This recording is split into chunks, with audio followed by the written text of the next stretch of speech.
नमस्कार, स्वागत है आप सभी का वीडियो गुरु में। और वीडियो गुरु में आज हम लोग बात करने वाले हैं मेंस्ट्रुएशन की, यानी क्षेत्रमिति की। अभी तक हम लोगों ने उसके फॉर्मूलेस पढ़े, उनकी कुछ एप्लीकेशंस देखी। आगे आज उसी में और कुछ सवाल देखेंगे कैसे उनमें हमने जो फॉर्मूलेस पढ़े थे, ड्राइव करे थे, उनको अप्लाई कर सकते हैं। तो चलिए ज़्यादा समय ना लेते हुए शुरू करते हैं आज का सेशन और लाते हैं सबसे पहला सवाल आप सभी के सामने। तो सबसे पहला सवाल ये रहा।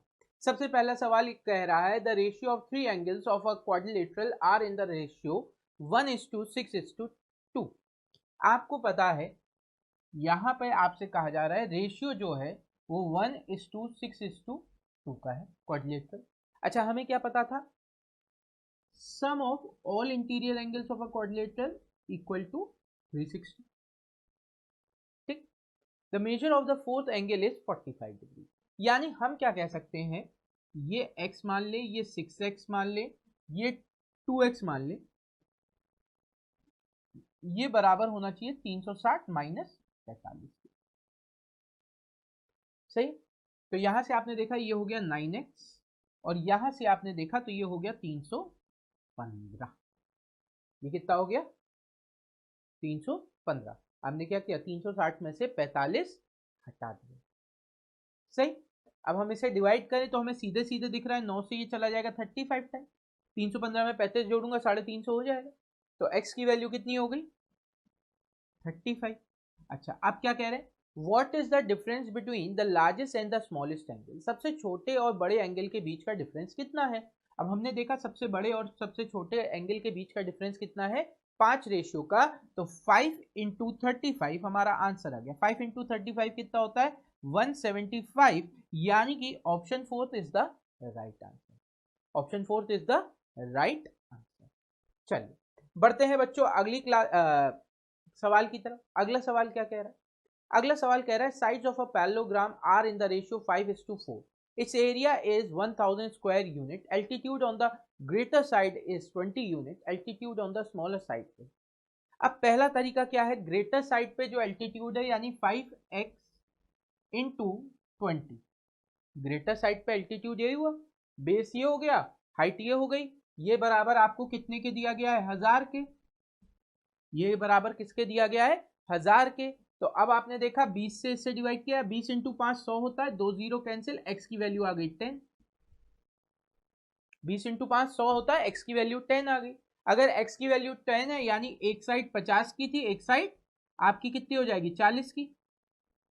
अब हमें 40 वाले पर एल्टीट्यूड ज्ञात करना है, तो 40 इंटू हाइट इक्वल टू 1000 होना चाहिए। एक जीरो से एक जीरो कैंसिल, 4 से ये चला जाएगा 25 बार, हाइट आपकी आ गई 25। Option second is the right answer. पर बच्चों ये हमारा जवाब नहीं होगा। ये हमारा जवाब क्यों नहीं होगा? क्योंकि हमें पता है यहां पर ऐसे, मतलब जवाब तो यही है, पर हम ऐसे सॉल्व नहीं करेंगे। क्यों नहीं करेंगे? क्योंकि हमें पता है ये लेंदी होगा। हम लोगों ने कॉन्सेप्ट पढ़ा था, एरिया 1 के केस में, एरिया 2 के केस में दोनों बराबर होना चाहिए। एरिया 1 एरिया 2 मतलब जब हम एक लेंथ ले लें इनटू हाइट, या हम बेस ले लें इनटू हाइट, दोनों केस में ये बराबर होना चाहिए था, है ना।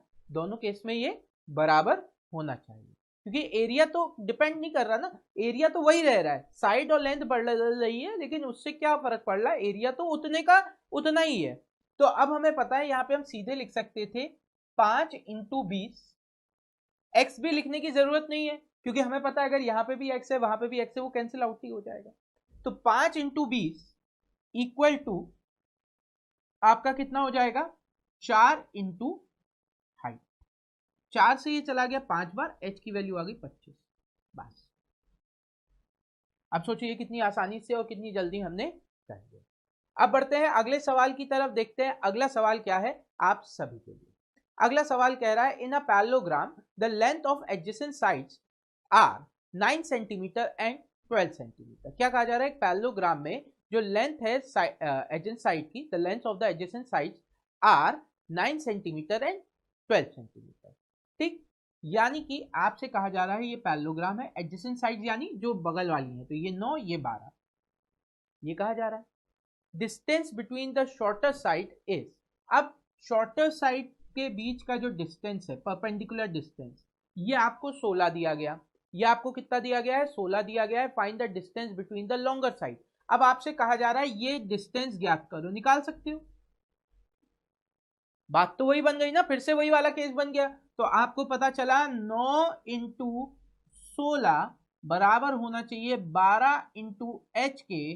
4 से ये 3 बार चला गया, 4 से ये आपका कितनी बार चला गया, 4 बार, 3 से ये चला गया 3 बार, एच की वैल्यू आ गई 12। एच की वैल्यू क्या आ गई, 12 आ गई। तो आंसर हो गया हमारा ऑप्शन सेकेंड 12 सेंटीमीटर। आंसर क्या हो गया, ऑप्शन सेकेंड 12 सेंटीमीटर। चलिए बढ़ते हैं अगले सवाल की तरफ। कहा जा रहा है both the diagonals of a rhombus are 12 centimetre and 16 centimetre, find the altitude of the rhombus. एक रोम्बस है जिसके दोनों डायगोनल हमें दिए गए, एक रोम्बस है जिसके दोनों डायगोनल हमें दिए गए हैं। एक आपको दिया गया है 12 का, एक आपको दिया गया है 16 का। आपसे कह रहे हैं इसकी एल्टीट्यूड ज्ञात करो। अब देखो एक चीज मुझे पता है, क्या पता है कि यहां पर ये एक पैरेललोग्राम है। ये क्या है, पैरेललोग्राम भी तो होता है, रोम्बस एक पैरेललोग्राम भी होता है। अगर ये पैरेललोग्राम है यानी कि यहां पर आपका जो हाइट होगी, अगर इसमें मैं बेस मल्टीप्लाई यानी साइड मल्टीप्लाई कर दूं, एरिया आ जाएगा। और इस हिसाब से एरिया क्या होना चाहिए, 1/2 d1 इंटू d2। यहां से आपका एरिया क्या होना चाहिए, d1 इंटू d2। यानी इस सवाल के लिए हमें सबसे पहले क्या निकालनी पड़ेगी, इसकी भुजा। अगर भुजा निकल आई फिर तो ये सवाल इस कंडीशन से बड़ी आसानी से सॉल्व हो सकता है। अब साइड कैसे निकालेंगे, देखो ये रोम्बस है आपका, ये 12 है, ये 16 है। तो अगर मैं इस पे परपेंडिकुलर बना के ये इतना हिस्सा निकाल लूं, देखो फॉर्मूले में नहीं रख रहा, फॉर्मूले में भी आपको रख के बताऊंगा, अभी मैं फॉर्मूले में क्यों नहीं रख रहा हूं। आप देखिए मैं इसको वर्बली ज्यादा जल्दी कर सकता हूं। 12 का आधा यहाँ पे आना चाहिए 6, 16 का आधा ये आना चाहिए 8। 6 और 8 यानी कि साइड हो जानी चाहिए 10। 6 और 8 साइड हो जानी चाहिए 10। तो अगर मैं फॉर्मूले में ना रख के सिंपल से एक बात समझू कि यहाँ पर ये दोनों साइड का आधा आधा एक पाइथागोरस को फॉलो करेंगे, राइट एंगल ट्राइंगल बनाएंगे जिसकी हाइपोटेन्यूज इसकी साइड के बराबर होगी, जिसकी हाइपोटेन्यूज उसके साइड के बराबर होगी। तो मैं जल्दी से कैसे कह सकता हूं, 12 का आधा 6, 16 का आधा 8, 6 और 8 यानी साइड हो गई 10। क्लियर। आप फॉर्मूले में रखना चाहते आप रख सकते थे 1/2 अंडर रूट में 12 का स्क्वायर प्लस 16 का स्क्वायर। ये आपका कितना आ जाएगा, 20 आ जाएगा। 12 और 16 मिलकर 20 बनाते हैं। या आप चाहो तो 12 का स्क्वायर 144, 16 का स्क्वायर 256, ऐड करने पे 400 हो जाएगा। तो रूट के बाहर 20 आ जाएगा, 2 से डिवाइड किया 10 आ गया, बस वही है। चलो इतनी बात क्लियर। तो अब हमें क्या करना है आपका कितना होना चाहिए, 12 आ रहा था साइड, कितना 10 आ रही थी side, sorry 10 into H base into height बराबर होना चाहिए 1/2 12 इंटू 16। 2 से ये आपका चला जाएगा 6 बार, h की वैल्यू हो जाएगी 96/10 या जिसे हम कह सकते हैं 9.6, जिसे हम क्या कह सकते हैं 9.6। Option second is the right answer, option second is the right. तो ये भी आपकी एक अप्रोच है जहां पे आप सवाल बड़ी आसानी से बड़ी जल्दी कर सकते। चलिए बढ़ते हैं अगले सवाल की तरफ। अगला सवाल कह रहा है the length of each side of a rhombus, rhombus की प्रत्येक भुजा अगर 8 सेंटीमीटर है और रोम्बस का नाम है पी क्यू आर है। अब नेमिंग कैसे कर लेते हैं, पहले P Q R S clockwise में नेमिंग करेंगे। अब क्लॉकवाइज में नेमिंग कर ली पी क्यू आर एस। अब यहाँ पे क्या कहा जा रहा है, angle P Q R, angle P Q R यानी कि ये एंगल आपको कहा जा रहा है 120 डिग्री का है। अभी मैंने आपको बताया था रोम्बस के जो आमने सामने के कोण है उनका योग होता है 180, यानी कि अगर ये 120 है तो ये आपका कितना होना चाहिए 60 होना चाहिए, सॉरी आमने सामने ये आपका कितना होना चाहिए 60 होना चाहिए। इनका योग 180 होता है, इसी प्रकार से इनका योग 180 होता है, ये 120 और ये 60।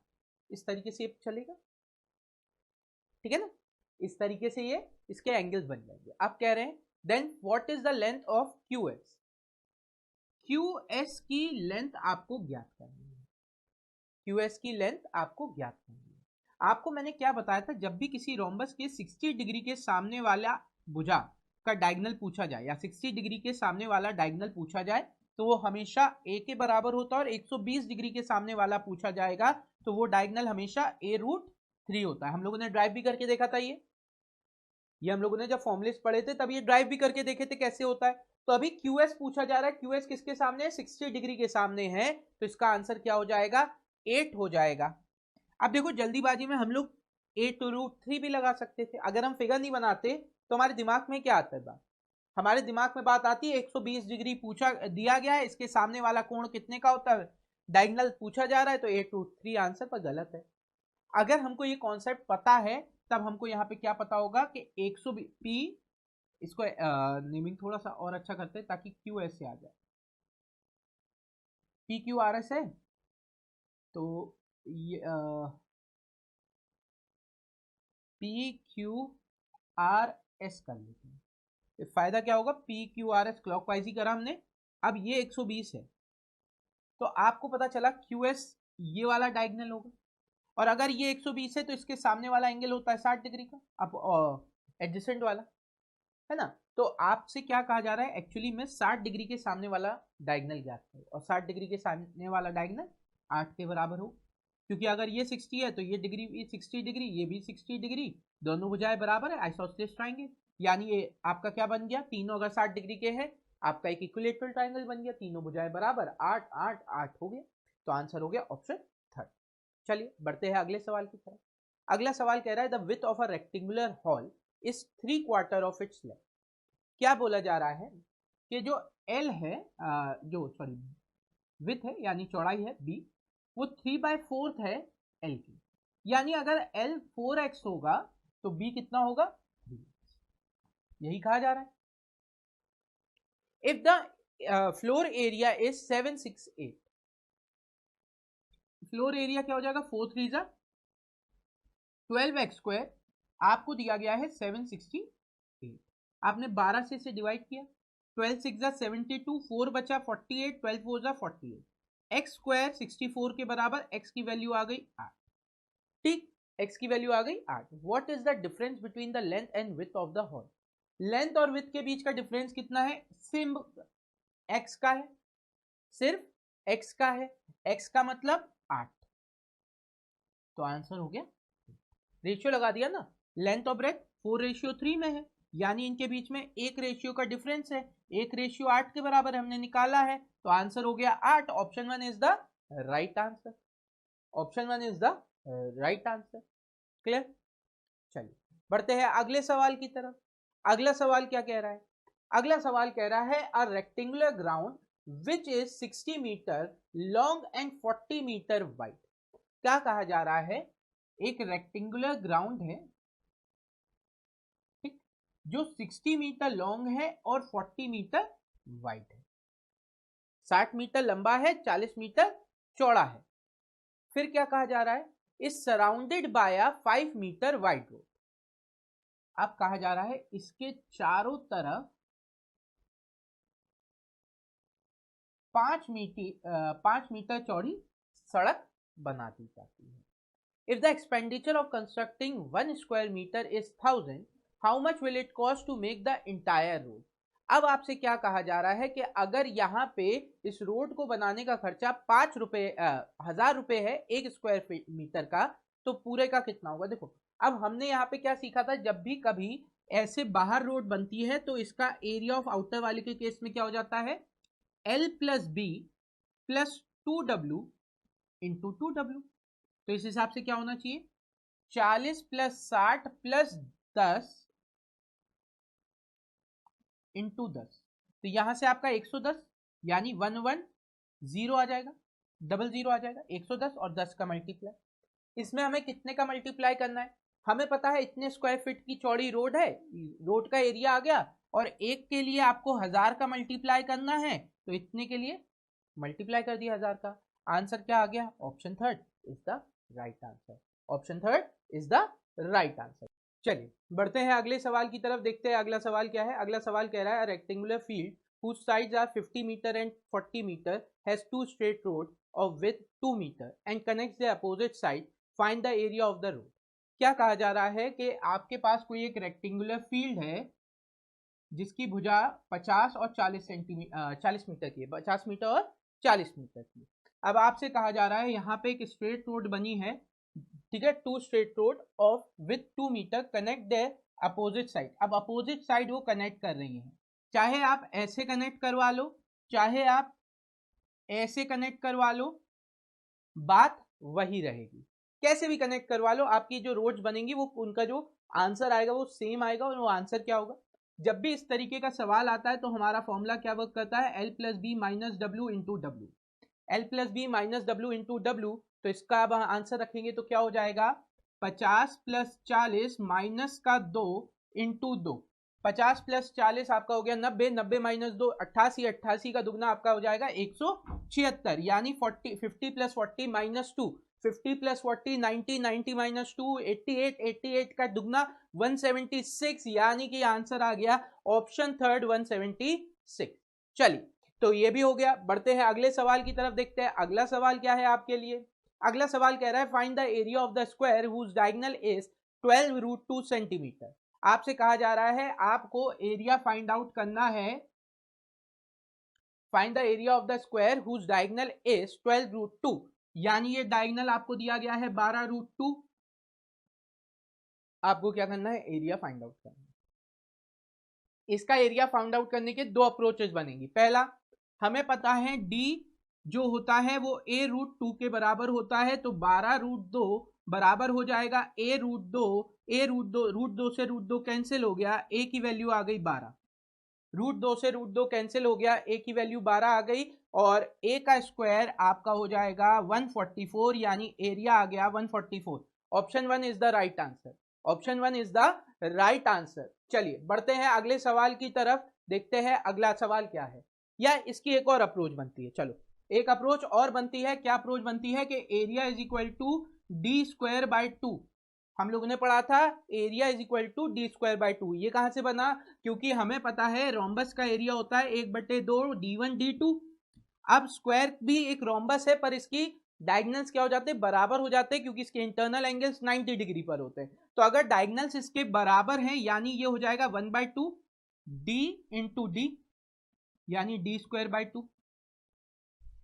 ठीक है, तो अगर ये कॉन्सेप्ट है तो यहां पे क्या हो जाएगा, एरिया इक्वल टू 12 इंटू 12, √2 का स्क्वायर 2 डिवाइड बाय 2, 2 से 2 कैंसिल, 12 इंटू 12 144 आपका आंसर आ जाएगा, यानी option 1 144 is the right answer. Option 4 144 is the right answer. बढ़ते हैं अगले सवाल की तरफ, देखते हैं अगला सवाल क्या है आप सभी के लिए। अगला सवाल कह रहा है the area of a rectangle whose one side is a is 2a square. क्या कहा जा रहा है, area of a rectangle whose one side is a। इसका एक साइड a है, दूसरी साइड हमें पता नहीं, एरिया आपका 2a स्क्वायर है। एरिया कितना है, 2a स्क्वायर। तो यहां से हम क्या कह सकते हैं, a से एक a कैंसिल हो गया, a से एक a कैंसिल हो गया, b की वैल्यू आ गई 2a, b की वैल्यू आ गई 2a। ठीक है, what is the area of a square having one of the diagonals of the rectangle of S side. क्या बोल रहे हैं, एरिया उस स्क्वायर का जिसका one of the diagonal of the rectangle S side. ठीक,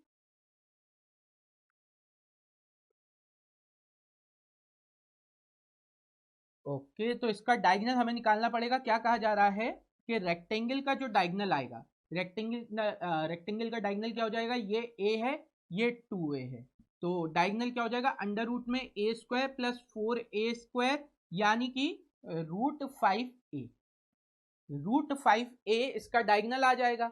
आपसे कह रहे हैं अगर कोई एक स्क्वायर है जिसकी भुजा इसके बराबर है, यानी इसकी साइड इस डायगोनल के बराबर है, तो इसका एरिया ज्ञात करो। इसका एरिया करने के लिए हमें क्या करना होता है, एरिया ऑफ अ स्क्वायर क्या होता है, a स्क्वायर, ये एरिया ऑफ अ स्क्वायर आ जाएगा, तो √5 का a का होल स्क्वायर बराबर किसके हो जाएगा, 5a स्क्वायर के बराबर हो जाएगा। किसके बराबर हो जाएगा, 5a स्क्वायर के बराबर हो जाएगा। देखो फिर से बता रहे क्या किया, रेक्टेंगल का एरिया आपको 2a दिया गया है, इसकी लंबाई a दी गई है, चौड़ाई हमने निकाली, चौड़ाई कितनी निकली, ये आपकी 2a निकल आई, चौड़ाई निकली 2a। फिर हमने इसका डायगोनल निकाला, क्योंकि कहा गया है इसका जो डायगोनल है वो किसी स्क्वायर की भुजा के बराबर है, तो इसका डायगोनल क्या हो गया, अंडर रूट में 2a का स्क्वायर यानी कि प्लस ए स्क्वायर। इसको सॉल्व किया, ये आपका आ गया √5a, ये आपका आ गया √5a। अब आपको पता है आपका एरिया ऑफ अ स्क्वायर क्या होगा, भुजा का स्क्वायर, भुजा का स्क्वायर यानी √5 का स्क्वायर 5a का स्क्वायर ए हो ए का स्क्वायर, ए स्क्वायर हो जाएगा, यानी आंसर हो गया 5a square. Option second is the right answer. चलिए बढ़ते हैं अगले सवाल की तरफ। अगला सवाल क्या कह रहा है, अगला सवाल कह रहा है how many tiles whose length and breadth are 12 centimetre and 5 centimetre. एक टाइल है जिसकी लंबाई आपकी 12 सेंटीमीटर और 5 सेंटीमीटर है। How many tiles whose length and breadth are 12 centimetre and 5 centimetre respectively will be needed to fit it in a rectangular region. इन्हें fit करना है एक रेक्टेंगुलर रीजन में, ठीक, whose length and breadth are 144। Length आपकी 144 है और breath आपकी 100 है। अब देखिए यहां पे हमें पता है हमें टाइल्स कैसे लगाने होंगे, 12 वाले ऐसे करके लगाने होंगे, मतलब 12 ऐसे आए 5 ऐसे आए तभी लग पाएंगे, 12 ऐसे आए और 5 ऐसे आए तब ये टाइल्स लग पाएंगे। अब ये ऐसे n नंबर ऑफ टाइल्स लगते रहेंगे, तो आप कैसे निकालेंगे कि यहाँ पे कितने टाइल्स आए। यहाँ पे आपको सिंपल सा एक लॉजिक लगाना होता है कि एरिया जो भी है फील्ड का, एरिया ऑफ अ फील्ड कितना हो जाएगा 144 इंटू 100। अभी यहाँ पे हम लोग डायरेक्टली क्यों लगा सकते हैं, क्योंकि ये इजिली डिविजिबल है। 144 12 से चला जाएगा और 100 5 से चला जाएगा, तो हम क्या करते हैं 144 into 100 divide by area of the tiles, divide by area of the tile. तो अब 12 से ये आपका चला जाएगा 12 बार, 5 से ये चला जाएगा 20 बार, 240 आपका आंसर है। क्या हो गया 240 आपका आंसर आ गया। या आप चाहते तो क्या कह सकते थे,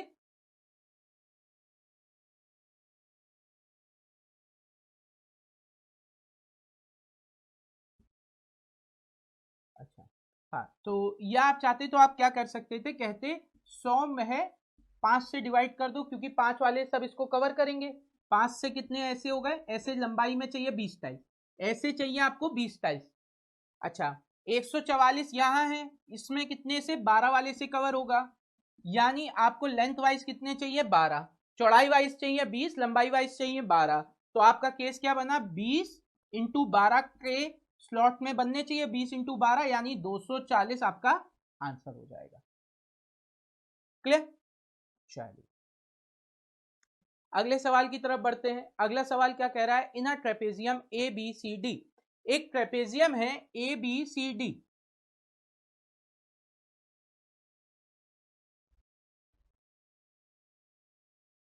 ए बी सी डी, ठीक है। A B is parallel to C D, A B जो है वो पैरेलल है सी डी से, ठीक। And A B is less than C D, A B क्या है छोटा है सी डी से, पता चल गया। सी डी हमें दिया गया है 6, सी डी दिया गया है 6, and the distance between parallel side ये आपको दिया गया है 4, ये दिया गया है 6, ये दिया गया है 4। अब आपसे कह रहे हैं इसका एरिया है 16, लेंथ ऑफ ए बी। तो अब आपको पता है फॉर्मूला क्या कहता है कि 1/2 sum of parallel side, sum of parallel side into height या distance between parallel side area के बराबर होता है। तो यहां से हम क्या कह सकते हैं 1/2 6 इंटू ए बी इंटू 4 बराबर होना चाहिए 16 के। 4 से 4 बार 2 उधर चला गया, तो 6 प्लस ए बराबर का 8 हो गया। ए की वैल्यू आपकी कितनी आ गई 2, 8 माइनस 6 ए की वैल्यू आ गई 2, यानी कि ए बी की लेंथ है 2, ठीक है। ए बी की लेंथ कितनी हो गई 2 हो गई। क्लियर। तो हमने क्या किया, हमने सिंपल सा फॉर्मूला लगाया, वहां पे वैल्यूज पुट करी, आंसर आ गया। तो चलिए आज के सेशन में बस इतना ही। उम्मीद करते हैं आज का सेशन आपको पसंद आया होगा, मजेदार लगा होगा, कुछ नए तरीके के सवाल आपने देखे होंगे, एप्लीकेशंस और फॉर्मूले सीखे होंगे। और भी तरीके के सवाल और भी कॉन्सेप्ट की बात करेंगे आने वाले लेक्चर्स में, पर अभी के लिए हमें दीजिए इजाजत। Thank you everyone, have a great day and enjoy yourself.